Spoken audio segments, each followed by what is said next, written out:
What's up, everybody? Thanks for watching today, baby. All right, guys, today I wanted to make a video talking about 3 major key turning points in my extensive opiate addiction and recovery, okay? And before I get into today's video, I want to let you know I am not a doctor and nothing on this channel is medical advice. So if you are struggling with addiction, please seek out your own doctor.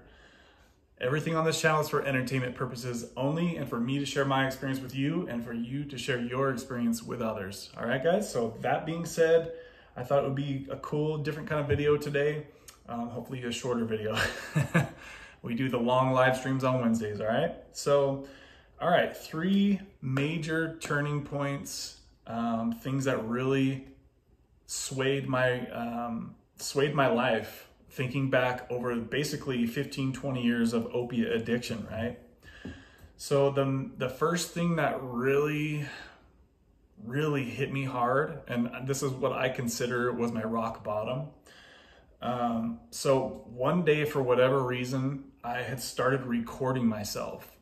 And this was after I had taken some, probably 150 milligrams of Oxy back in, this was probably, I had to guess, it would say maybe 2015, somewhere right around there. And I don't even remember recording this video or why I turned the thing on, but I literally thought, and I had just got back from my mom's house where I had my kid sister at, and I had been going around my family thinking that I was totally normal, and then seeing how I was actually on that video, like I was like, and like I would stop breathing sometimes and I would be mumbling, just so weird, so freaking weird, you guys, saying the weirdest stuff. Stopped breathing at one point for like 30 something seconds as I was standing, and I fell asleep as I was standing, and I stopped breathing on this video. It's like, dude, I've been going around my kid's sister like this thinking that I was totally fine. What in the hell? It just made me so embarrassed and quite literally mind blown that my mom never said anything to me. And I had asked her about this years later, like, you didn't know I was on something?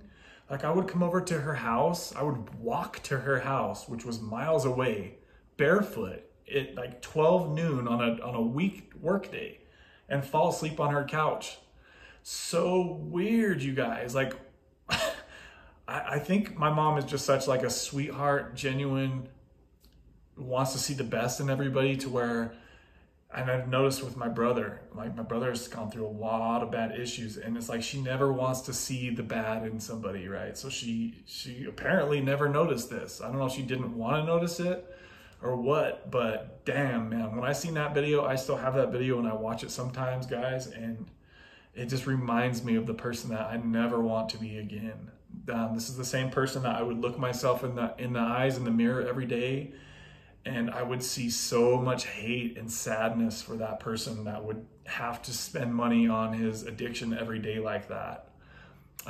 So I will always keep that video around to remind me how different my life was back when I was in opiate addiction.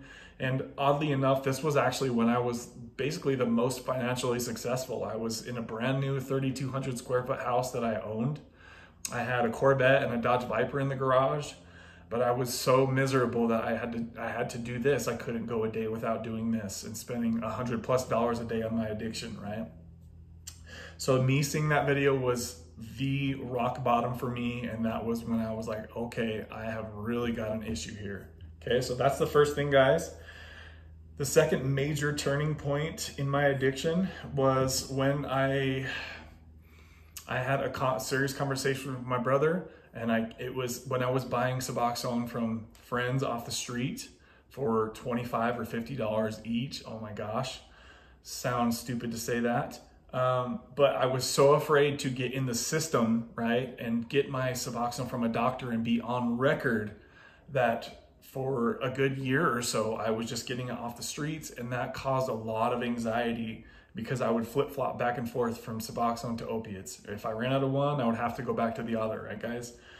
So I called my brother over one day and I said, dude, I'm really struggling with this. I don't know what to do. And he said, why not just call a Suboxone doctor and get your medication prescribed? And I don't know, something about the way he said it I was like, dude, you're right. I need to do that. And so I made the call. I found a clinic, MAT, medication assisted treatment clinic, not too far from me. And I really liked the counselor. I was looking forward to going and getting my weekly counseling with him. I was getting drug tested. And ever since I got my medication, my Suboxone prescribed by a doctor, I felt so much better about the direction that I was going. I felt like, hey, I'm doing this right now. I'm getting the counseling.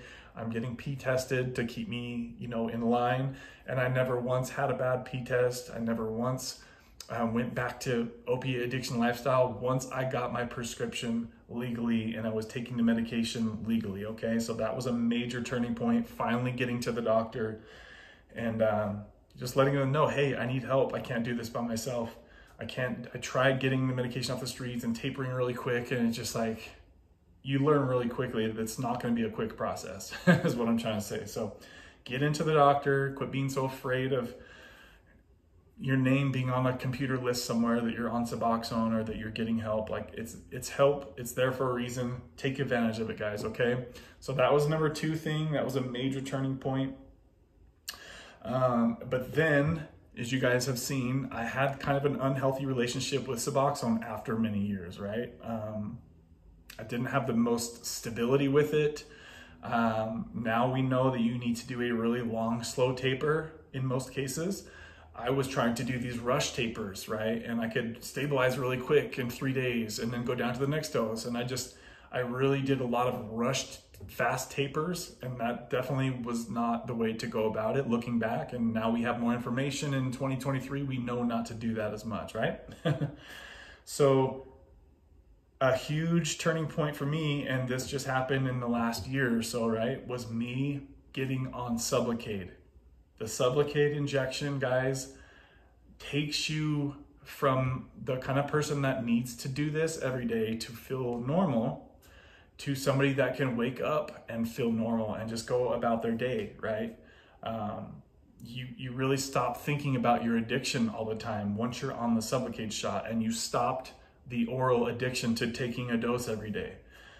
Some people could think that's a really hard thing to do. And I had the same thought. I was like, dude, how am I going to stop the oral addiction? I've been doing this for 15 years, basically, having to rely on taking something every single day. As you guys seen from my first month of Sublocade, I had my backup Suboxone just in case. We have our backup plans we're afraid to let go of.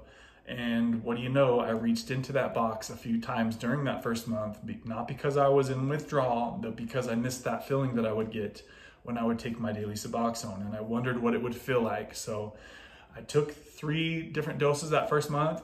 I felt guilty every time for doing that, and I felt like this is not what being on Sublocade should be about. And I knew in my heart that I had to get rid of that medication lockbox that I had, like 2 full boxes of Suboxone, right? So I told myself, okay, the day you get your second shot, your Sublocade shot, we're gonna go over to my mom's house and I'm gonna burn every single one of these. I made the video. You guys hopefully seen the video. If not, it's titled Goodbye Suboxone, and you'll see the thumbnail of me throwing the Suboxone in the fire. Go watch that video, guys. It's actually an edited video that I put some different words into it and some music into it. So I think that actually took quite a bit of time making that video. It's like a 5-minute video, I think. Go watch that video, Goodbye Suboxone, if you haven't seen it yet. Maybe you're needing that little push to let go of that oral addiction. Trust in Sublocade, guys. It's a very expensive medication for a reason, because it works, right? Trust in the shot, let it keep you good. I don't know almost anybody. I don't see how you could have withdrawal once you're on the shot, because it's constantly giving you a low dose of buprenorphine, right? So guys, if you're gonna get on Sublocade, you're gonna have to let that go at some point. You might as well get it over with. Most people are able to stop taking oral Suboxone from day 1 with Sublocade, okay? If you're not that person, maybe you're like me, maybe you need to take a couple doses that first month, but you really need to be ready by the time that second month comes, hopefully, to take the Sublocade journey seriously and do what let it do what it's supposed to do and help get you off of the oral addiction, right? So that when it comes time to come off of the Sublocade shot in many months in the future, you're not thinking about it all day like you were when you were doing this, right? When you were on oral Suboxone. So that has been a huge, huge turning point for me. It's got me a lot of my life back. I don't think about Suboxone all day anymore like I was. I would obviously kind of obsess with my OCD thinking about Suboxone. And I'm not saying that everybody is like that, but that's just how it was for me. Every day I was like, dang it, I gotta fight myself on what dose I'm gonna take. I wanna be off this, but it seems like it's never gonna happen, right? And if you fail tapering off Suboxone a few times, you just kind of know you might not be successful at it, then you might look into Sublocade as a way to help get you off of the oral addiction to Suboxone. Okay, guys, so those are three major turning points in my recovery. As you guys may or may not know, I took my last Sublocade shot a week ago of only 75 milligrams, and I was spacing my shots out 2 months at a time, okay? And I've had no issues in doing that. So go ahead and hit that like button if you got anything from today's video. Subscribe if you haven't yet. And we'll see you guys on the next one. All right, bye guys. Let me know how you guys, what things you guys had happening in your recovery to make you switch a direction. Bye guys.